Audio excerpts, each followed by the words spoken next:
Hi, and welcome to Faith into Greatness. As we near the end of 2023, I was recently reflecting on a commitment that I made to myself last year in 2022 in December to lead with love. And one thing that I realized when I think back on that commitment that I made to myself was that I fulfilled that commitment. See, we don't realize it, but whatever we speak, we often are speaking into existence. Those are the seeds that we're sowing into our life.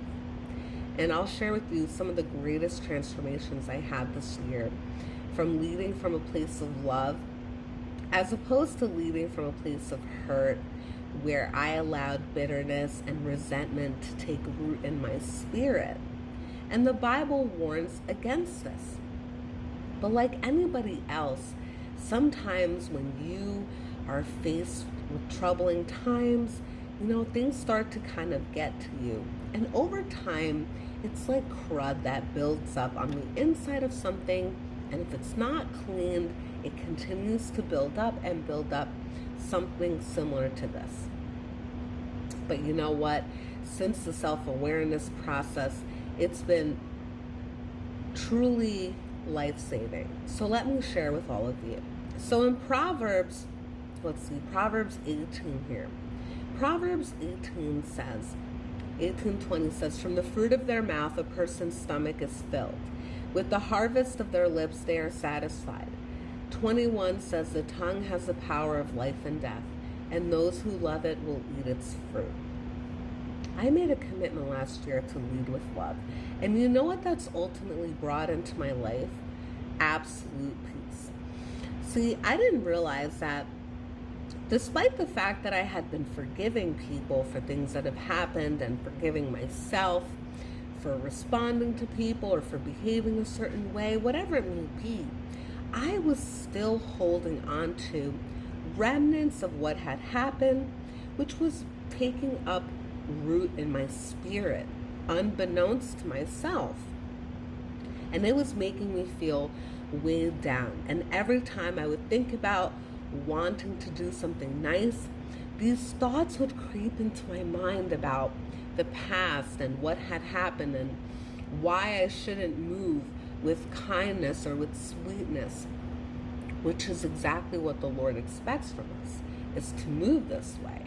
But not all the time, okay? Sometimes God's calling us not to do that. But in this particular instance, when I had the realization, I realized that, you know what? People that I had forgiven, but I had kind of still held on to these like remnants of, being irritated by them or bitterness or whatever it was. They had moved on already, right? They didn't care that I was annoyed with what had happened. And it was only me that was feeling that way. That person, it didn't matter to them. Or maybe it did matter. Regardless, it shouldn't have made me feel the way that it made me feel. The Bible warns us, and it says here in Hebrews 12, to see to it that no one fails to obtain the grace of God, and that no root of bitterness springs up and causes trouble, and by it many become defiled. When you're moving from a place of bitterness and resentment, imagine the kind of decisions you're going to be making.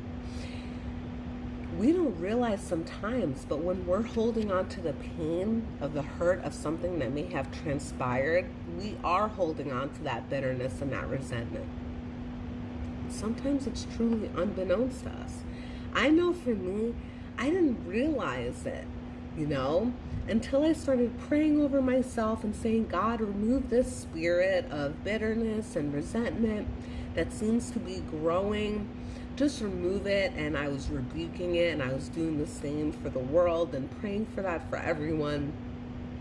And it started to lift off of me. Did I realize that there had been this incredible weight on my spirit? And with that weight, it was truly impossible to lead from a place of love, right? And to move from that place of love because I was still holding on to bitterness and pain. And of course, thanks to God's enlightenment, that was as a result of my lack of understanding of how God moves. When the Lord was bringing people into my life to teach me lessons, I should have been looking at it like God was using those people, and I should feel grateful that God was using those people to teach me lessons instead of feeling hurt, instead of feeling a sense of rejection or pain. And when God changed that in my mind and in my spirit, everything changed for me. I didn't realize that. I hope that anybody who's going through anything in their life, may they understand that everything that happens for a reason. Don't allow the bitterness of a situation, the hurt and the pain, to take root in your spirit and to become something that it does not need to become. Because every move, every decision that you make from a place of hurt and bitterness isn't going to be a good one. You're not going to be laying down any good foundation. Good foundations are built on love. I hope this message blesses you all. If you, like myself, perhaps are struggling with some sort of pain, feeling resentful, feeling bitter, may the Lord remove that from your spirit so you can feel light as a feather and move accordingly. And I hope that you can make a commitment going into 2024 to lead from a place of love. Take care. God bless.